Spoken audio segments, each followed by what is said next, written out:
নমস্কাৰ বন্ধু বান্ধৱীসকল আপোনালোকক পুনৰবাৰ স্বাগতম জনাইছোঁ পিপি ছাৰৰ ক্লাছৰ অন্য এটি ভিডিঅ'লৈ। আজিৰ এই ভিডিঅ'টোত আগন্তুক এডিএডি বা ডিএলএড পেট এক্সামত মেথছৰ আহিব পৰা কেইটামান সম্ভাৱনীয় প্ৰশ্ন আলোচনা কৰিব গৈ আছোঁ। আচলতে এনেকুৱা ধৰণৰ প্ৰশ্নবোৰ পৰীক্ষাত আহিব পাৰে। পিছে দেৰি নকৰি আজিৰ ভিডিঅ'টো আৰম্ভ কৰি দিওঁ। আজিৰ প্ৰথমটো প্ৰশ্ন, চাৰিটা ক্ৰমিক যুগ্ম সংখ্যাৰ যোগফল হৈছে 316, তেতিয়াহ'লে আটাইতকৈ সৰু সংখ্যাটো কিমান উলিয়াব লাগে? হয় নহয়, দেখা যাওকচোন ইয়াৰে শুদ্ধ উত্তৰটো কি হয়। যে এনেকুৱা ধৰণৰ প্ৰশ্নসমূহ কৰিবৰ কাৰণে আপোনালোকে চাৰিটা যিকোনো যুগ্ম সংখ্যা ধৰি লওকচোন চিৰিয়েলি। আমি যদি চাৰিটা যুগ্ম সংখ্যা ধৰি লওঁ তেতিয়াহ'লে কি ধৰিব পাৰিম? 2 ধৰিব পাৰিম, তাৰপিছত 2ৰ পিছত কি হ'ব? 4 হ'ব, তাৰপিছত 6, তাৰপিছত কি হ'ব? 8 হ'ব, হয় নহয়? তেতিয়াহ'লে আমি এই 2টোক কি বুলি ধৰোঁ? x বুলি ধৰি লওঁ, ছাপ'জ ধৰি লৈছোঁ আৰু, হয়নে? এতিয়া চাওকচোন 2ৰ লগত 4 কিমান যোগ কৰিলে পায়? 2 যোগ কৰিলে পায়, অৰ্থাৎ এই 2 নম্বৰটো হ'ব x প্লাছ কি 2। আকৌ 3 নম্বৰটো 2ৰ লগত কিমান যোগ কৰিলে পায়? 4 যোগ কৰিলে পায়, অৰ্থাৎ 3 নম্বৰটো হ'ব x প্লাছ 4। একেদৰে এই 4 নম্বৰটো কিমান হ'ব? x প্লাছ কি হ'ব? 6 হ'ব। এতিয়া এই 4টা নম্বৰ যেতিয়া যোগ কৰিম তেতিয়া কিমান হ'ব বুলি কৈ দিছে? 316 হ'ব বুলি কৈছে। এতিয়া এই 4টা নম্বৰ যেতিয়া যোগ কৰিম, চাওকচোন x 1 2 3 4টা আছে, হয় নহয়? তেতিয়া 4x হ'ব। আৰু নম্বৰ কিমান আছে? 2 4 6 কিমান হৈ গ'ল? 12 হৈ গ'ল। প্লাছ 12 লিখি কিমান দিব পাৰিম? 316 লিখিব পাৰিম, হয় নহয়? এতিয়া চাওকচোন এই 12টো প্লাছ হৈছে, এইফালে আহিলে কি হৈ যাব? মাইনাছ হ'ব। অৰ্থাৎ এইফালে থাকিল কি? এইফালে থাকিল 4x সমান 316ৰ পৰা 12 বিয়োগ কৰিলে কিমান থাকিব? 300 কিমান থাকিব? 4, হয় নহয়? এতিয়া 4টো কি হৈছে? xৰ লগত পূৰণ হৈ আছে, তেতিয়াহ'লে সেইফালে গ'লে হৰণ হ'ব, অৰ্থাৎ 304ক এই 4 দি হৰণ কৰিম। 304ক যেতিয়া 4 দি হৰণ কৰিম, 4 7 গুণ কিমান হ'ব? 28, আৰু থাকিল 2 আৰু 4 24, 4 6 গুণ কিমান? 24, অৰ্থাৎ xৰ মান ওলাইছে কিমান? 76। আমি সৰু সংখ্যাটো কিমান ধৰিছিলোঁ? সৰু সংখ্যাটো ধৰিছিলোঁ x বুলি, অৰ্থাৎ সৰু সংখ্যাটোৱে হৈছে মানে xৰ মানটোৱে হৈছে আচলতে সৰু সংখ্যাটো, অৰ্থাৎ ইয়াৰে এনচাৰটো কি হ'ব? 76টো হ'ব কাৰেক্ট এনচাৰ। আপোনালোকে ডাঙৰটো উলিয়াব পাৰে। ডাঙৰটো কি হ'ব? x প্লাছ 6, অৰ্থাৎ 76ৰ লগত 6 যদি প্লাছ কৰি দিয়ে তেতিয়া ডাঙৰ সংখ্যাটো ওলাই যাব। এনেকুৱা ধৰণৰ প্ৰশ্নবোৰ পৰীক্ষাত আহিব পাৰে। নিশ্চয় আপোনালোকে বুজি পাইছে প্ৰশ্নটো। এইটোৰ শুদ্ধ উত্তৰটো হ'ল তেতিয়াহ'লে কি হ'ব? 76 হৈছে ইয়াৰে শুদ্ধ উত্তৰ। বন্ধু বান্ধৱীসকল, আপোনালোকে এই PDF-টো টেলিগ্ৰাম চেনেলত পাই যাব, আৰু যেতিয়াই ফ্ৰী সময় পায় তেতিয়া প্ৰেক্টিছ কৰিব পাৰিব, কাৰণ মেথছ প্ৰেক্টিছ নকৰাকৈ কেতিয়াও পৰীক্ষাত ছাকচেছফুল হ'ব নোৱাৰে। 2 নম্বৰটো প্ৰশ্ন, 3টা ক্ৰমিক 17ৰ গুণিতকৰ যোগফল হৈছে 357 হ'লে আটাইতকৈ ডাঙৰ সংখ্যাটো কিমান? এইবাৰ ডাঙৰটো উলিয়াব দিছে, হয় নহয়? কি কৈছে?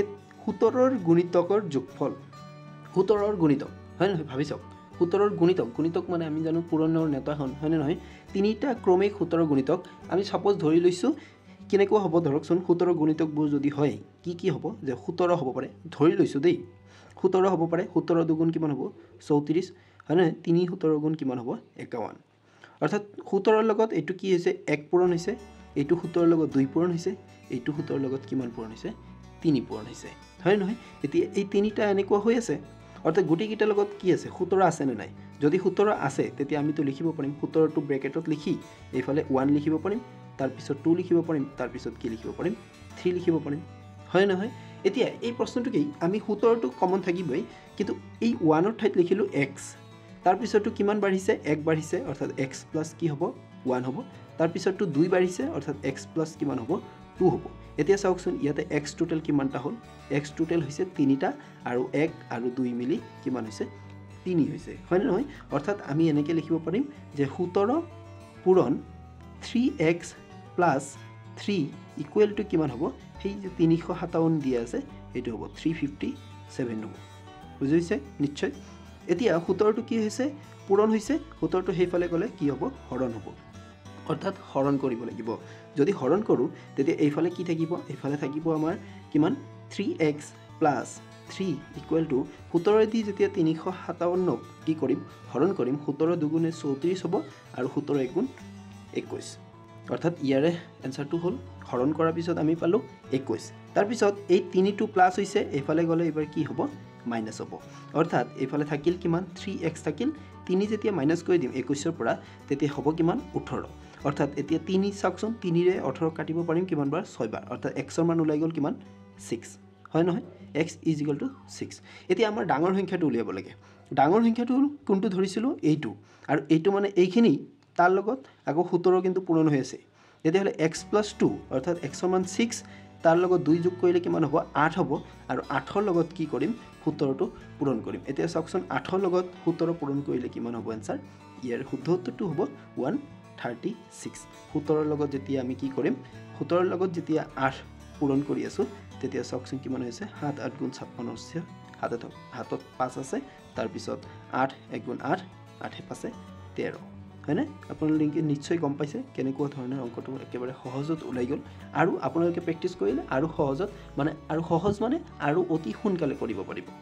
তাৰ পিছৰটো প্ৰশ্ন 3 নম্বৰটো in a classroom the ratio of boys and girls is 7:3 if boys are 400 more than girls then find the number of boys সুধিছে কোনো এটা শ্ৰেণীৰ ছাত্ৰ ছাত্ৰীৰ অনুপাত দি আছে 7:3 অৰ্থাৎ লৰা মানে লৰা আছে কিমান 7 আছে আৰু ছোৱালী আছে 3 ৰেশিও দিছে ছাত্ৰৰ সংখ্যা যদি ছাত্ৰীৰ সংখ্যাতকৈ কিমান হয় 400 কি হয় বেছি হয় তেতিয়া হলে মুঠ ছাত্ৰৰ সংখ্যা আসলতে কিমান আছিল হেইটো নিৰ্ণয় কৰিব লাগে একদম ইজি মুঠ ছাত্ৰৰ সংখ্যা যদি উলাব দিছে আপোনালোকে চাওক কি হ'ব ইয়াতে 7:3 আছে হয় নহয় টোটাল যদি আমি চাব যাও হাতে 3 যোগ কৰিলে কিমান হৈ যায় টোটাল ৰেশিওটো কিমান হৈ যায় টোটাল 10x বুলি ধৰিলো হয় নহয় এটো হৈছে টোটাল বয়স আৰু গাৰ্লস তাৰে কিমান তাৰে বয়স হৈছে 7x আৰু গাৰ্লস হৈছে 3x কথাটোত এনেকে গলে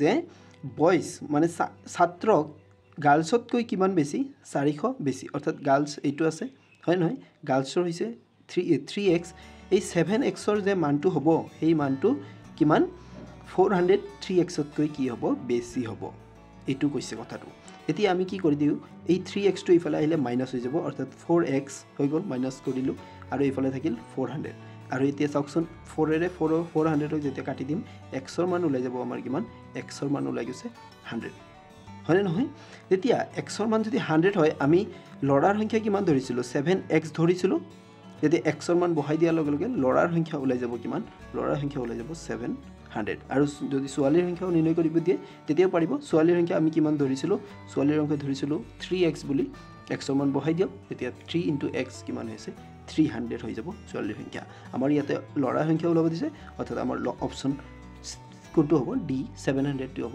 শুদ্ধ উত্তৰ ছোৱালীৰ সংখ্যা ওলাব দিলে আপোনালোকে নিশ্চয় পাৰিব বুলি আশা ৰাখিছো মই বন্ধু-বান্ধৱীসকল যদি ভিডিওটো ভাল লাগে তেতিয়া হলে ভিডিওটো নিশ্চয় লাইক কৰিব আৰু আপোনাৰ বন্ধু-বান্ধৱীৰ লগত ভিডিওটো শেয়াৰ কৰিব আৰু আপোনালোকে যদি এনেকুৱা ধৰণৰ ভিডিওসমূহ আৰু পাই থাকিব বিচাৰে তেতিয়া হলে আমাৰ এই চেনেলটো আপোনালোকে নিশ্চয় সাবস্ক্ৰাইব কৰি লওক তাৰ পিছৰটো প্ৰশ্ন 4 নম্বৰ দুটা পূৰ্ণ সংখ্যাৰ 100 পাৰ্থক্য দিছে আসলতে প্ৰশ্নটোত গণ্ডগোল আছে যে দুটা পূৰ্ণ সংখ্যাৰ পাৰ্থক্য হৈছে 123 সংখ্যা দুটাৰ অনুপাত কিমান 2:5 হলে সৰু সংখ্যাটো কিমান একই নিচিনা প্ৰশ্ন আহিছে এবাৰ ডিফাৰেন্সটো দি আছে সংখ্যা দুটা কি আমি নাজানো কৈছে ডিফাৰেন্স দি আছে তেতিয়া যদি ডিফাৰেন্স দি আছে আসলতে অনুপাতৰ সংখ্যা থাকিলে আপোনালোকে ঠিক তেনেদৰে x ৰ নিচিনা ধৰি লব তেতিয়া হলে আমি কি কৰিব পাৰিম যে এটা সংখ্যা হ'ব 2x মানে সৰুটো 2x আৰু ডাঙৰটো হৈছে কি 5x এতিয়া কৈছে ডিফাৰেন্স মানে পাৰ্থক্য অৰ্থাৎ পাৰ্থক্য কৰিলে সদায় মাইনাস কৰিব লাগে অৰ্থাৎ ডাঙৰটোৰ পৰা যেতিয়া সৰুটো মাইনাস কৰি দিম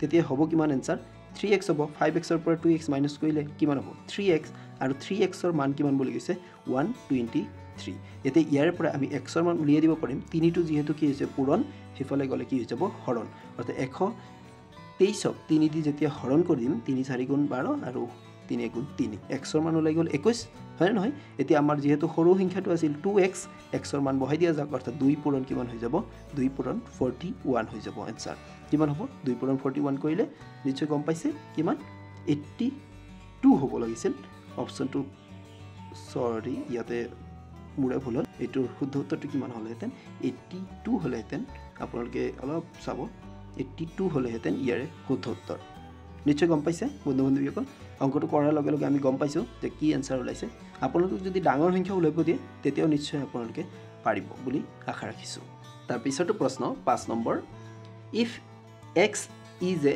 odd natural number then what is the next odd number যদি এক্স এটা অযুগ্ম স্বাভাৱিক সংখ্যা হয় তেন্তে তাৰ ক্ৰমিক অযুগ্ম সংখ্যাটো কি সুধিছে এক্স এটা কি হৈছে অযুগ্ম স্বাভাৱিক সংখ্যা আমি জানো যে স্বাভাৱিক সংখ্যা কিমানৰ পৰা আৰম্ভ হয় আটাইতকৈ সৰু স্বাভাৱিক সংখ্যাটো হৈছে 1 পৰা স্বাভাৱিক সংখ্যা আৰম্ভ হয় হয় নহয় তেতিয়াহ'লে আমি এটা অযুগ্ম স্বাভাৱিক সংখ্যা ধৰি লওঁ যেনিবা 1 অযুগ্ম হ'ব তাৰপিছত 3 আছে তাৰপিছত 5 আছে এনে জাষ্ট ধৰি লৈছোঁ যে অযুগ্ম সংখ্যা এটা কিমান 3 বুলি ধৰি লৈছোঁ হয় নহয় তেতিয়া ভাবি চাওকচোন যে 3 যদি অযুগ্ম সংখ্যা হৈছে 3 ঠাইত ইয়াতে কিমান দিছে 3 ঠাইত দিছে ইয়াতে x হয় নহয় এতিয়া তাৰ পিছৰ সংখ্যাটো কিমান হ'ব তাৰ পিছৰ সংখ্যাটো হ'ব 5 হয় নহয় এতিয়া চাওকচোন কিমান যোগ কৰি পাইছে আপুনি 5 3 লগত 5 যোগ 3 লগত 2 যোগ কৰিলে কিমান হ'ব 5 হ'ব অৰ্থাৎ x ৰ লগতো ইয়াতে কি কৰিব লাগিব 2 যোগ কৰিব লাগিব এনসাৰ ওলাই আহিল না নাই এনেকে এক্সাম্পলৰ সহায়ত আসলতে কৰিব চেষ্টা কৰিব তেতিয়া নিশ্চয় আপুনি সহজ পাব তেতিয়া ইয়াৰ এনসাৰটো নিশ্চয় গম পাইছে ইয়াৰ শুদ্ধ উত্তৰটো হৈছে x + 2 একে নিচিনা প্ৰশ্ন আহিল 6 নম্বৰ এতিয়া ইয়াতে প্ৰশ্নটো কৈছে যদি x এটা স্বাভাৱিক সংখ্যা হয় তেন্তে x ৰ সকলো মানৰ বাবে যুগ্ম স্বাভাৱিক সংখ্যা বুজোৱা সংখ্যাটো কি x এটা কি সংখ্যা স্বাভাৱিক সংখ্যা মই কৈছোঁ স্বাভাৱিক সংখ্যা কিমানৰ পৰা আৰম্ভ হয় 1 ৰ পৰা আৰম্ভ হয় তেতিয়া কৈছে যে x ৰ যিয়ে নলকিও আমি x ৰ ঠাইত 1 ল'ব পাৰোঁ 2 ল'ব পাৰোঁ 3 ল'ব পাৰোঁ যিয়ে নলকিও এনসাৰটো কেৱল যুগ্ম সংখ্যাই আহিব ইয়াৰে কোনটো এনসাৰ কোনটো অপচন ইয়াতে কাৰেক্ট হ'ব ইয়াৰে কাৰেক্ট অপচনটো হৈছে 2x হ'ব ইয়াৰে শুদ্ধ উত্তৰ কিয় 2x কাৰণ 2 আছে আগত হয় নহয় এতিয়া চাওকচোন 2 ৰ লগত যেতিয়া আমি এটা অযুগ্ম সংখ্যা লৈছোঁ যে 2 পূৰণ 1 লৈছোঁ তেতিয়া আমি কি পালোঁ এটা যুগ্ম সংখ্যা পালোঁ আকৌ 2 ৰ লগত যদি এটা যুগ্ম সংখ্যা লৈছোঁ 2 তেতিয়া 2 দুগুণ কিমান পাম 4 অৰ্থাৎ 2 ৰ লগত যিয়ে পূৰণ নকৰে কিয় সেই সংখ্যাটো যুগ্মই হওক বা অযুগ্মই নহওক পূৰণ কৰিলে যুগ্ম ওলাব অৰ্থাৎ 2x হ'ব শুদ্ধ উত্তৰ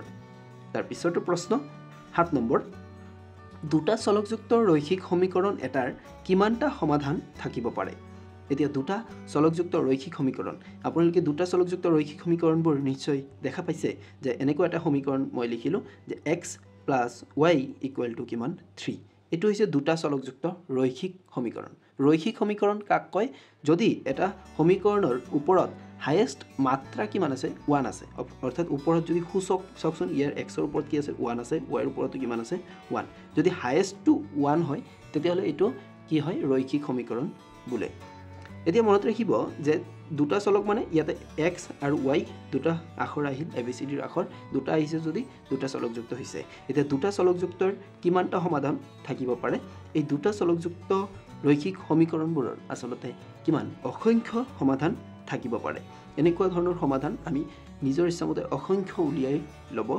পাৰিম কেনেদৰে চাই লওঁ যে x + y = 3 আছে আমি এটো এনেকৈ লিখিলোঁ যে y টো প্লাস হৈছে হেফালে গলে কি হ'ল মাইনাস হ'ল অৰ্থাৎ 3 - y অৰ্থাৎ মই যদি এতিয়া y ৰ মান যিয়ে নধৰো কিয় এনেকৈ এটা বাকচ বনালোঁ যে x ৰ মান ধৰিম x ৰ মান ওলাব y ৰ মান ধৰি এতিয়া y ৰ মান যদি মই 1 লিখোঁ তেতিয়া x ৰ মান কিমান হৈ যাব y ৰ মান 1 লিখি দিয়াৰ লগে লগে অৰ্থাৎ 3 - 1 পাম 3 - 1 কৰিলে কিমান হ'ব 2 হ'ব এনেকুৱা y ৰ মান মই যি ইচ্ছা তাকে ধৰিম সেই হিচাপে x ৰ মানো ওলাই থাকিব হেতুৱে কৈছে যে অসংখ্য সমাধান থাকিব ইয়াৰে আপোনালোকে নিশ্চয় গম পাইছে শুদ্ধ উত্তৰটো হৈছে ইনফিনিটি বা অসমীয়াত কয় অসংখ্য তাৰ পিছৰটো প্ৰশ্ন 8 নম্বৰ দ্বিঘাত সমীকৰণ এটাৰ মাত্ৰা কিমান What is the dimension of quadratic equation? দ্বিঘাত সমীকৰণবোৰ কেনেকুৱা হয় মই আপোনালোকৰ সন্মুখত এটা দ্বিঘাত সমীকৰণৰ উদাহৰণ দাঙি ধৰিছোঁ যে x² + 2x + 5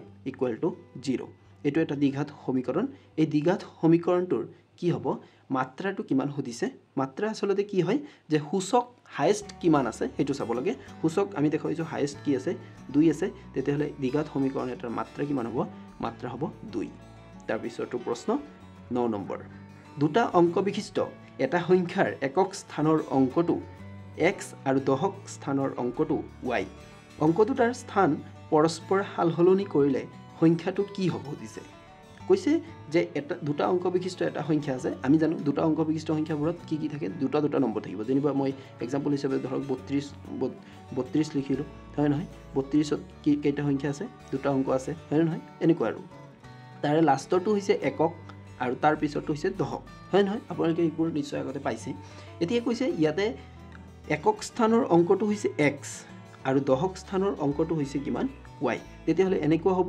আখৰটো দেখাত এনেকুৱা লাগিব যে y আৰু লগত কি আছে এনেকুৱা x হয় নহয় এতিয়া চাওকচোন 32ক যে মই এক্সাম্পল হিচাপে লৈছিলোঁ এই 32ক মই এনেদৰে ভাঙি দিব পাৰিম নে 32ক ভাঙিব পাৰিম যে 30 যোগ কিমান 2 বুলি ভাঙিব পাৰিম আৰু এই 30ক মই লিখিব পাৰিম 3 পূৰণ কিমান 10 যোগ 2 হৈ যাব হয় নহয় চাওকচোন এনেদৰে ভাঙি দিলোঁ ঠিক তেনেদৰে এই সংখ্যাটোক আমি ভাঙি দিব পাৰিম হয় নহয় কিন্তু আমাৰ এই সংখ্যাটো নালাগে সুধিছে যে এই সংখ্যাটো যেতিয়া আমাৰ কি হ'ব পৰস্পৰ স্থান হাল হলনি হৈ যাব অৰ্থাৎ কি হৈ যাব x y হৈ যাব আগতে পিছত গ'ল পিছতো আগত আহিল হয় নহয় এতিয়া এই সংখ্যাটোক যদি ভাঙি দিওঁ এইটো নিয়মত ভাঙিলে চাওকচোন প্ৰথমতে 3 আছিল 3 ৰ লগত 10 পূৰণ হৈছে ইয়াতে প্ৰথমতে কি আছে x আছে অৰ্থাৎ x ৰ লগত কি হ'ব 10 পূৰণ হ'ব লগতে প্লাস কি থাকিব পিছত কি আছে y আছে অৰ্থাৎ প্লাস কি হ'ব y অপচন নিশ্চয় আপোনালোকে দেখাই পাইছে কোনটো হৈছে অপচন 10x + y হৈছে ইয়াৰ শুদ্ধ উত্তৰ তাৰ পিছৰটো প্ৰশ্ন 10 নম্বৰ তিনিটা অংক বিশিষ্ট সংখ্যা এটাৰ হৈছে 24x বুলি দিছে x টো আসলে পূৰণ নহয় যে 24x ইয়াতে এটা নম্বৰ হ'ব লাগিছিল মানে নম্বৰটো এমটি ৰাখিছে আৰু কৈ দিয়া নাই কি হ'ব এটো উলিয়াব দিছে কি কয় এই সংখ্যাটো 9 ৰে বিভাজ্য 9 ৰে হৰণ যায় তেতিয়াহ'লে x ৰ মান কিমান হ'ব উলিয়াব লাগে এটো কি হ'ব একেবাৰে সহজ উত্তৰ আমি 9 দি হৰণ কৰি চাম 24x বুলি ধৰিলো আৰু হয় নহয় এতিয়া 9 ৰে যদি হৰণ কৰি চাও চাওকচোন 9 ৰে যেতিয়া হৰণ কৰিম 9 দুগুণ কিমান হ'ব 18 হ'ল হয় নহয় বিয়োগ কৰিলে কিমান থাকিব কিমান 6 এতিয়া এই x ৰ ঠাইত কি লিখিলে 9 ৰে হৰণ যাব এতিয়া চাওকচোন 9 * 9 9 দুগুণ 18 এনেকৈ পঢ়ি থাকিলে হয় নহয় 7 9 গুণ কিমান 63 অৰ্থাৎ যদি ইয়াতে 3 হয় তেতিয়াহ'লে ধুনিয়াকৈ বিভাজ্য হৈ আছে অৰ্থাৎ x ৰ মানটো কিমান হ'ব লাগিব ন্যূনতম 3 হ'লে মিলি যাব অৰ্থাৎ ইয়াতে থকা অপচনবোৰৰ ভিতৰত কাৰেক্ট এনসাৰটো হ'ব কি 3টো হ'ব শুদ্ধ উত্তৰ 3 দিয়াৰ লগে লগে 9 ৰে বিভাজ্য হৈ পৰিব বন্ধু বান্ধৱীসকল যদি ভিডিঅ'টোৰ দ্বাৰা আপুনি অলপ হলেও উপকৃত হৈছে তেতিয়াহ'লে ভিডিঅ'টো এটা নিশ্চয় লাইক কৰিব আৰু আপোনাৰ বন্ধু বান্ধৱীৰ লগত ভিডিঅ'টো শ্বেয়াৰ কৰিব এনেকুৱা ধৰণৰ ভিডিঅ' মই পাই থাকিবৰ কাৰণে আপোনালোকে আমাৰ এই চেনেলটো সাবস্ক্ৰাইব কৰি ল'ব পাৰে আৰু ভিডিঅ'টো শেষলৈ চোৱাৰ বাবে আপোনাক ধন্যবাদ জ্ঞাপন কৰিছোঁ কেইদিনমানৰ ভিতৰতে ইয়াৰে নেক্সট পাৰ্ট লৈ আহিম আশা কৰিছোঁ আপোনালোকক পুনৰ লগ পাম ধন্যবাদ